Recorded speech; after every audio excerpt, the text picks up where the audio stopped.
যারা একদমই নতুন ভয়েস কিভাবে এডিট করবেন প্রফেশনালি সেটা জানেন না, তাদের জন্য আজকের এই ভিডিওটা।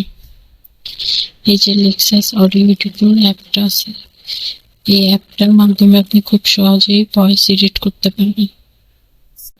আমি সোজা অ্যাপে ঢুকে গেছি। এখন এই অ্যাপে একটা ছোট্ট সেটিংস করতে হবে, তার আগে একটা ভয়েস অ্যাড করে নিব আমি, যে ভয়েসটা আমি এডিট করে আপনাদেরকে দেখাবো।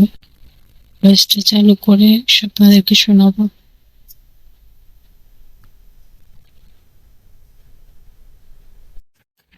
প্রফেশনাল ভিডিও বানাতে চাই, তার জন্য কি কি করা দরকার অভিজ্ঞদের মধ্যে। এখন আমি এই ভয়েসটাকে এডিট করব। প্রথমে যে অংশগুলো প্রয়োজন নেই সেগুলো কেটে বাদ দিব। এই দুইটা উপরের সাইন লম্বা দাগ দিয়ে বাদ দিয়ে এই যে সামনে এবং পেছনের কিছু অংশ